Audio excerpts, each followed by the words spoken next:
Iniciar a gravação, pessoal. Boa noite, boa tarde, bom dia.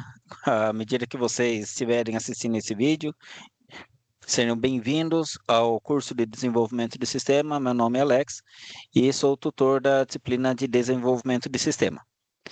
Bom, para nossa tarefa hoje, hoje eu vou trabalhar com vocês com outra coisa que eu estava planejando, conversei com a coordenação e eles gostaram dessa ideia. Eu queria apresentar para vocês uma ferramenta de inteligência artificial para vocês poderem fazer resumo em forma de áudio e ir estudando durante a semana, tá? Então, o que eu estou utilizando é o Notebook LM da Google, ok? Então, deixa eu dar um zoom aqui, certo?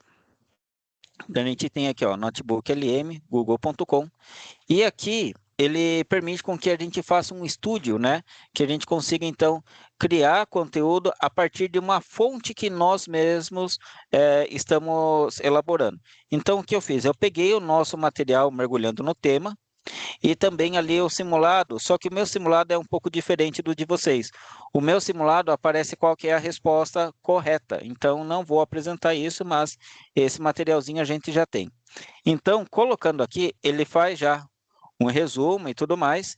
E eu tinha até colocado aqui para ele, eu tinha pedido para ele fazer aqui uma conversa, né? Mas eu não tinha entendido como que funciona esse propósito aqui corretamente. O que ele funciona é de a gente pedir para ele gerar um resumo em forma de áudio. Esse resumo em forma de áudio eu coloquei aqui para vocês, tá? É esse arquivo, se não me engano, é MP4, deixa eu dar uma olhada. Não, M4A, tá? Que é o formato de áudio que a gente tem aqui, tá?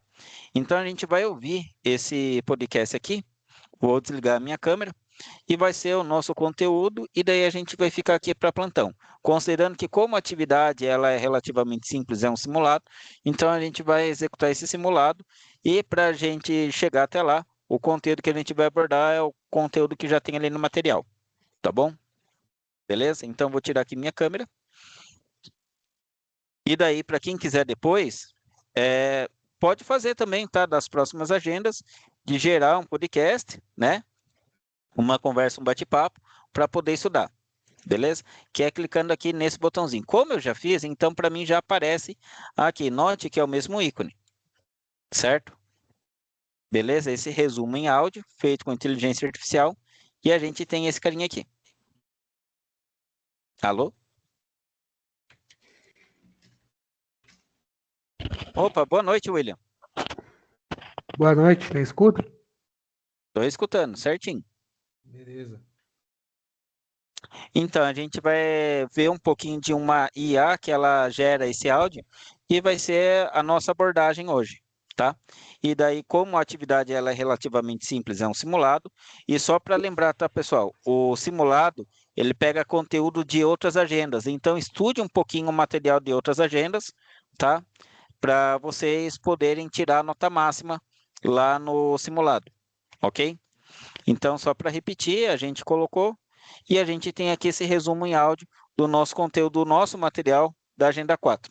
Tudo bem? Daí eu vou mutar meu microfone e reproduzir esse negocinho aqui. Ok?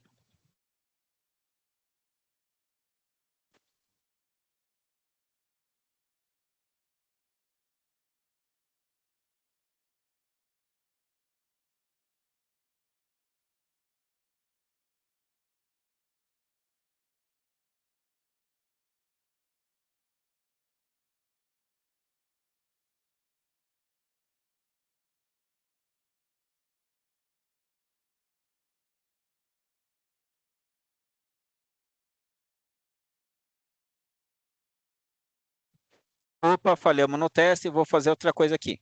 Vou compartilhar só o navegador e deve receber o áudio do navegador também, tá?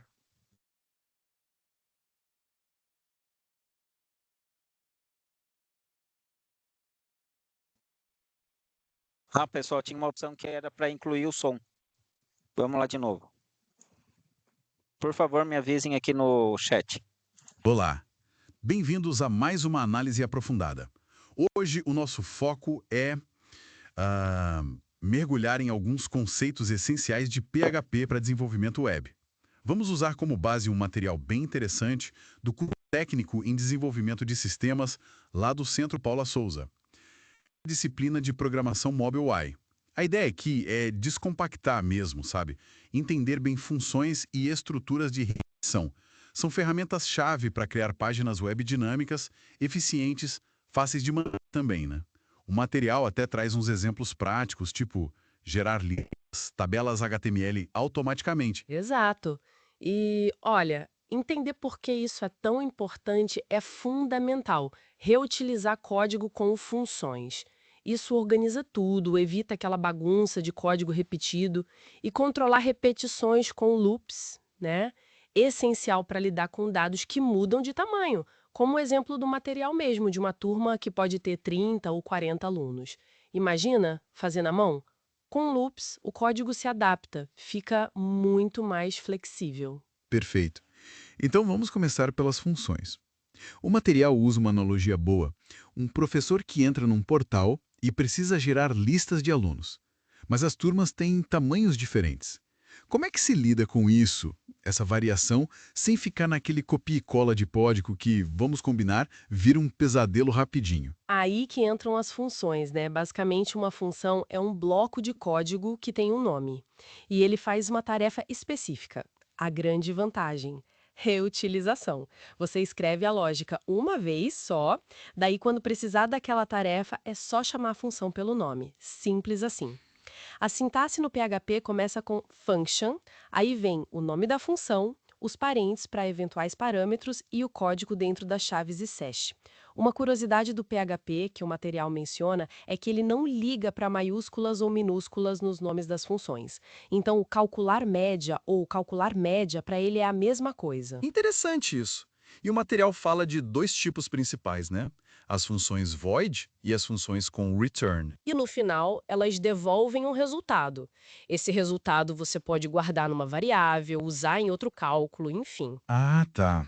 Uma executa, a outra calcula e devolve? Exatamente. O exemplo do par ímpar retorno versus par ímpar void no material é ótimo para ver isso na prática. O cenário é um formulário HTML bem simples. A pessoa digitou um número e a gente quer dizer se é par ou ímpar. A função par ímpar retorno, o que ela faz? Calcula o resto da divisão por 2. Aí, ela usa o return para devolver a palavra par ou a palavra ímpar.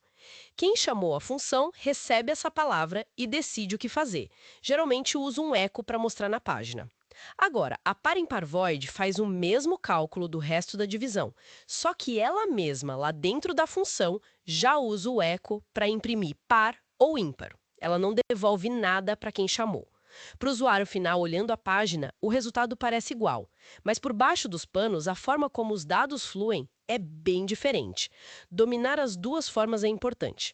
A com return costuma ser mais flexível, sabe? Separa o cálculo da exibição, mas às vezes a void é mais direta para coisas simples. Entendi a diferença. Flexibilidade versus talvez simplicidade em alguns casos. E falando em funções com retorno, vamos pegar aquele exemplo do simulado para fixar. Tinha uma função exercício, que recebia um valor V. A lógica era MSG igual, esse número é, se V for menor que 0, MSG negativo. Else if V for maior que 0, MSG positivo. Retorna MSG. Se a gente chamasse exercício 0, o que ela retornaria? Boa, vamos seguir a lógica. Se V é 0, o primeiro if V menor que 0 é falso. O else if V maior que 0 também é falso. Então, o código dentro desses ifs não roda. A variável MSG continua com o valor que ela começou, que é esse número é. E é isso que o retorno vai devolver. Certo, esse número é. E se a chamada fosse com menos 10? Exercício menos 10. Aí o V é menos 10. O primeiro if V menor que 0 dá verdadeiro. Então, MSG recebe negativo. Como ele entrou no if, o else if nem é olhado. A função termina e retorna negativo. Lógico. E a última desse bloco. Uma função, exercício de A,B, que só faz retorno A menos B. Para ela retornar o valor 10, como a gente teria que chamar? Bom, a gente precisa que A menos B seja 10. Pensando nas opções comuns nesses testes, uma chamada tipo exercício de 20,10 funcionaria, porque 20 menos 10 é igual a 10. Perfeito, fechou a ideia das funções. O material também deu uma dica importante sobre as funções que já vêm prontas no PHP, as nativas. Falou que tem um vasto arsenal. Sim, isso é uma mão na roda. Tem função para quase tudo que se possa imaginar. Mas tem um porém, um cuidado que o material até ilustra com uma imagem, é crucial verificar se a função que você quer usar é compatível com a versão do PHP que está rodando no seu servidor, no seu projeto. A documentação oficial do PHP sempre informa isso, disponível a partir da versão XY. É bom sempre checar para não ter surpresa. A função date, por exemplo, que aparece no exercício final do material para mostrar a data, é uma dessas nativas super úteis. Mas vale a pena dar uma olhada na documentação para ver as opções dela e a compatibilidade. Ótima dica essa da versão. Bom, então entendemos como organizar com funções. Mas e a repetição? Voltar para aquela ideia da lista de alunos. Gerar 30, 40 linhas de tabela HTML na unha. Ninguém merece, né? Definitivamente não.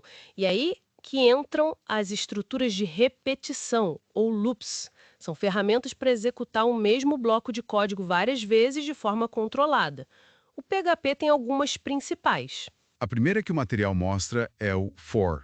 Diz que é talvez a mais usada na web, né? Principalmente quando a gente sabe quantas vezes precisa repetir. Exato, a sintaxe do for é feita para isso. For, inicialização, condição e incremento-decremento. Funciona assim.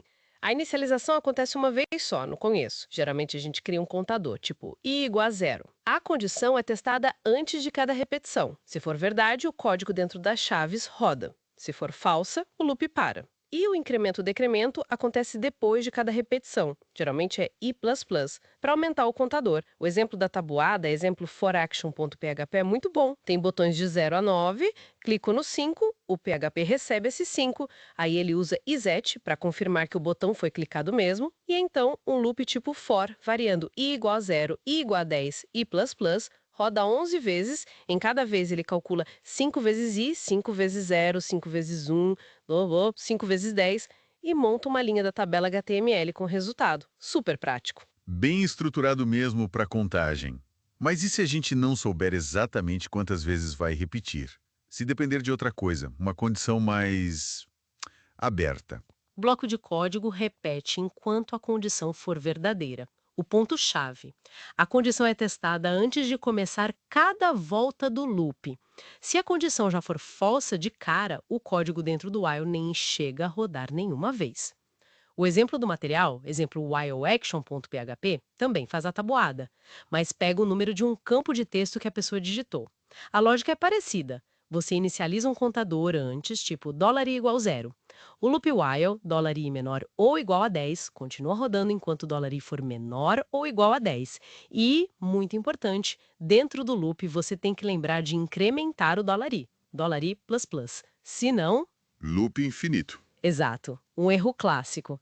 Se a condição nunca virar falsa, o programa fica preso ali para sempre. Tá, então for para contagem definida, while para condição checada antes. E se eu precisar garantir que o código rode pelo menos uma vezinha, não importa a condição inicial? Ah, aí é o do while. A estrutura dele é um pouco invertida. Do, abre chave, valente, fecha chave, vírgula, while, condição. Repara no ponto e vírgula no final do while. O que acontece aqui? O bloco de código dentro do do roda primeiro, uma vez, garantido. Depois disso, ele testa a condição lá no while. Se for verdadeira, ele volta para o do e roda de novo. Se for falsa, ele sai do loop. O exemplo do whileaction.php usa isso de um jeito legal para gerar todas as tabuadas de 0 a 10 com um clique só. Ele usa dois do while, um dentro do outro. O de fora vai de 0 a 10 para cada tabuada e o de dentro vai de 0 a 10 para gerar as linhas daquela tabuada específica. Entendi. Então, se a pergunta fosse tipo, qual loop sempre executa o bloco de código ao menos uma vez, a resposta seria do while. Isso aí. Essa garantia da primeira execução é o que define o do while. O material ainda cita rapidinho o for each, mas diz que ele é mais para arrays e objetos, assuntos que viriam depois. Beleza. Temos as funções para organizar, os loops para repetir, Mas e se no meio de um loop eu quiser, sei lá, sair mais cedo? Ou pular uma volta específica? Boa pergunta. Existem comandos para isso também, são o break e o continue. O break é o mais radical, ele para o loop na hora. Não importa se a condição do loop ainda seria verdadeira, ele simplesmente sai do loop mais interno onde ele está e o programa continua na linha seguinte depois do loop. O exemplo no material mostra um while true, que seria infinito. Mas dentro tem um if, que checa se $i passou de 4, pelo resultado mostrado na imagem, e se passou, ele dá um break. O resultado é que imprime só de 0 a 4 e para. Já o continue é mais sutil. Ele não para o loop inteiro, ele só para a iteração atual. Ele pula todo o resto do código que viria depois dele dentro do loop naquela volta e vai direto para a próxima checagem da condição, no while e do while, ou para o próximo incremento, decremento e checagem, no for. O exemplo usa um for de 0 a 10. Quando o $i chega em 5, ele encontra um continue. Isso faz ele pular o eco daquele número 5, mas o loop continua para o 6, 7 até o 10. O resultado final é imprimir 0, 1, 2, 3, 4, 6, 7, 8, 9, 10. O 5 foi pulado. Entendi. Break corta tudo, continue, pula a vez. E como isso tudo se amarra na prática? O exercício Você no Comando parece ser o ponto de encontro disso tudo. Exatamente. A página vocênocomando.php é tipo um resumo prático. Lá em cima, ela mostra a data atual. E como ela faz isso? Usando a função nativa date DMY. Aí, mais para baixo, tem as 3 opções que a gente viu nos exemplos de loops, os botões de 0 a 9 para ver uma tabuada, que lembra o exemplo com for, um campo para digitar um número e ver a tabuada dele, que lembra o exemplo com while, e um botão único que gera todas as tabuadas de uma vez, que lembra o exemplo com do while. O legal é que tudo isso manda os dados para um único arquivo PHP, o você no comando action.php. Lá nesse arquivo, o código primeiro usa iset para descobrir o que o usuário fez. Clicou em qual botão, digitou no campo, depois, com uma estrutura if, else, ele decide qual bloco de código rodar. Se foi um botão de 0 a 9, ele usa o for. Se foi o campo de texto, usa o while. Se foi o botão de todas, usa o do while aninhado. E aí ele gera a tabela HTML correspondente e mostra para o usuário. É um ótimo exemplo de como combinar tudo. If, set, condicionais e os diferentes tipos de loop para fazer uma página interativa. Muito bom ver como as peças se encaixam. Falando nos exemplos, lembrei daquela questão do simulado sobre mostrar os números ímpares de 1 a 100. A resposta dada como correta usava um while e incrementava i++. Você tinha comentado que aquilo na verdade mostraria todos os números de 1 a 99, né? Não só os ímpares. Isso foi uma observação importante. A alternativa do simulado, o while i equals 1, while i equals 99, echo i++, ela imprime 1, depois 2, depois 3, até 99. Todos eles. Para fazer o que foi pedido, mostrar só os ímpares, 1, 3, 5, a gente precisaria mudar a lógica. Uma forma seria mudar o incremento para i equals i plus 2, começando em 1, ele pularia de 2 em 2, 1, 3, 5. Outra forma seria manter o i++, mas colocar um if dentro do loop, if i% equals 0, para checar se o número é ímpar antes de dar o eco. É um lembrete bom, sabe? Mesmo em material didático, vale a pena a gente analisar se a solução bate 100% com o enunciado. Ajuda a fixar o conceito de verdade. Com certeza, análise crítica sempre. E para fechar, um detalhe que a gente usou bastante ao montar as saídas HTML. Juntar textos, a concatenação. Se a gente fizesse no PHP, $resp equals 2 carros, ponto, vírgula 3 motos, o que ficaria guardado na variável $resp? O operador ponto no PHP é justamente para isso, para grudar strings. Então, essa linha criaria uma única string dentro de $resp, 2 carros, 3 motos. Fundamental para montar mensagens e HTML dinâmico. Excelente! Então, acho que conseguimos cobrir bem os pontos do material, né? Passamos pelas funções function, return, void e como elas ajudam a organizar e reutilizar o código. Mergulhamos nos loops for, while, do while, que são essenciais para gerar conteúdo dinâmico, repetir tarefas. Vimos também o break e o continue para controlar o fluxo dentro deles. E não esquecemos das funções nativas do PHP e daquela dica crucial de checar a versão. Isso aí. E para deixar uma última coisinha para pensar, a gente viu que os 3 loops, for, while, do while, podem resolver problemas parecidos, como o da tabuada. Num projeto real, o que será que pesa mais na hora de escolher um deles? Será que é a clareza do código? Pensando que outra pessoa ou até a gente mesmo daqui a um tempo vai ter que entender aquilo? Ou será que pode ser performance, em casos muito específicos, com milhares de repetições? Ou talvez a necessidade funcional mesmo, como a garantia do while de rodar pelo menos uma vez, para algo que não pode falhar na primeira execução? Refletir sobre esses fatores ajuda a gente a escrever não só código que funciona, mas um código que seja bom, que seja fácil de manter, que seja eficaz, né? Fica aí a reflexão.